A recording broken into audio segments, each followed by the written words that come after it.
Quase todo mundo acha que conhece René Descartes. Ah, o cara do penso logo existo, certo? Certo, mas a história por trás dessa frase é muito mais radical. É uma viagem até o fundo do poço da incerteza, uma busca desesperada por uma única verdade em um mundo que estava desabando. Vamos começar com uma pergunta bem direta. Pensa só por um instante. E se tudo isso aqui, tudo o que você vê, ouve, sente, não for de verdade? E se for só uma simulação super bem feita, projetada para enganar sua mente? Não, isso não é roteiro de filme de ficção científica. Essa é a pergunta que, uns 400 anos atrás, começou uma verdadeira revolução. E o Descartes, bom, ele não brincou em serviço. Ele levou essa ideia ao extremo. Ele não imaginou só um erro, uma ilusão qualquer. Ele imaginou um gênio maligno, uma entidade superpoderosa e malandra, cuja única missão na vida é falsificar a sua realidade inteira. Esse é o ponto de partida dele. Uma investigação de altíssimo risco para achar uma coisinha, uma única verdade, que nem esse demônio conseguiria distorcer. Ok, mas para que esse drama todo? Por que essa obsessão por certeza? Para entender o Descartes, a gente precisa primeiro entender o mundo em que ele vivia. Essa busca dele não surgiu do nada, não. Imagina o cenário. O século XVII foi um caos. A ciência, com gente como Copérnico e Galileu, estava virando o universo de cabeça para baixo. Aquelas verdades antigas da filosofia, da religião, que seguraram a onda por séculos, de repente, tudo isso estava ruindo. A dúvida não era só um exercício de filósofo, era o ar que todo mundo respirava. O chão estava tremendo e era preciso achar um novo alicerce. E é aqui que entra a genialidade meio torta do Descartes. A solução dele para essa epidemia de dúvida não foi lutar contra ela. Foi usar a dúvida como arma. Ele decidiu pegar o próprio veneno e transformar na cura. A ideia era usar a dúvida para demover absolutamente tudo, até sobrar alguma coisa que fosse impossível de duvidar. E olha, não era uma dúvida qualquer, tipo, será que eu fechei a porta? Não. O que ele propôs foi uma dúvida hiperbólica, ou seja, uma dúvida levada ao extremo, de forma radical e metódica. É como se ele quisesse colocar todas as nossas crenças de quarentena e só deixasse sair aquelas que passassem pelo teste mais insano possível.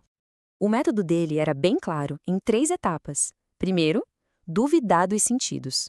Afinal, se eles enganam a gente de vez em quando, como confiar neles sempre? Não dá. Segundo passo, duvidar da própria realidade. Como eu sei que isso aqui não é um sonho super realista? E por último, o golpe de misericórdia, duvidar da própria razão. E se 2 mais 2 não for 4? E se o tal gênio do mal estiver mexendo na minha cabeça para eu achar que é? Essa imagem aqui é um exemplo perfeito. Dá uma olhada. As linhas parecem todas tortas, né? Mas elas são perfeitamente retas e paralelas. É uma ilusão de ótica bem simples, mas que mostra o ponto do Descartes com perfeição. Se os nossos olhos se enganam com uma coisinha boba dessas, que garantia a gente tem de que eles não estão enganando a gente sobre todo o resto? Nenhuma. Então, pode descartar os sentidos. Não são confiáveis. Certo. Então, depois de jogar fora o mundo, os sonhos e até a lógica, o que sobra? Parece um beco sem saída, um vazio completo. Mas é exatamente aí, nesse ponto de aniquilação total, que Descartes encontra a sua única e indestrutível certeza. Vamos acompanhar o raciocínio dele, que é bem elegante. Imagina a cena. O gênio maligno tá lá, com força total, me fazendo acreditar em todo tipo de mentira. Ele pode me fazer pensar que existe uma árvore ali fora quando não tem nada. Pode me fazer pensar que eu estou acordado quando na verdade estou dormindo. Mas mesmo nesse cenário de engano total, para ele conseguir me enganar, tem que existir um eu para ser enganado. A própria ação de duvidar, de ser enganado, de pensar, tudo isso prova que existe um pensador. O conteúdo do pensamento pode ser falso, mas o ato de pensar em si, isso é inegável.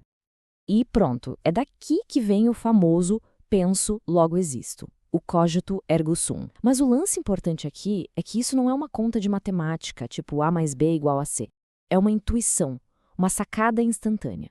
No exato momento em que eu duvido, eu confirmo que eu existo como uma coisa que pensa. Esse é o chão firme de granito que ele achou debaixo de toda a areia movediça da dúvida.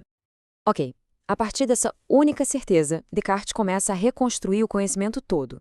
Só que essa reconstrução acabou deixando para a gente umas ideias bem poderosas e, ao mesmo tempo, bem problemáticas. e também revelou as contradições do próprio filósofo. A primeira grande consequência disso é o famoso dualismo. Se a única coisa que eu sei com certeza absoluta é que eu sou uma coisa que pensa, então a minha essência é a minha mente. O corpo, que eu só conheço pelos sentidos que não são confiáveis, bom, o corpo é outra coisa, é tipo uma máquina de carne. Mente e corpo são duas coisas totalmente diferentes. E essa separação radical marcou todo o pensamento do Ocidente. Agora, olha só a grande contradição que é o Descartes. De um lado, você tem o homem, um católico super devoto, educado por jesuítas, que queria usar todo o sistema dele para provar que Deus existe. Do outro lado, você tem a ideia dele, o método de dúvida radical que abriu as portas para a ciência que não precisa de Deus para nada e para o ceticismo que ele tanto queria combater. Ele foi um tipo de revolucionário conservador, um paradoxo ambulante. A vida pessoal dele também reflete essa busca por estabilidade. O cara passou 20 anos num exílio voluntário na Holanda, só para ter paz para pensar. E a ironia foi justamente quando ele saiu desse refúgio, aceitando um convite da rainha Cristina da Suécia, que ele encontrou a morte. Acordar às 5 da manhã no frio congelante da Suécia para dar aulas de filosofia para a rainha não deu outra. Em menos de um ano, sua saúde frágil foi para o espaço. E aí a pergunta que fica quase 400 anos depois é: o que essa busca maluca por certeza significou para a gente? Será que ainda vivemos no mundo que o Descartes ajudou a construir? O dualismo dele nos deixou um problema gigantesco, o tal problema mente-corpo, que assombra a ciência até hoje.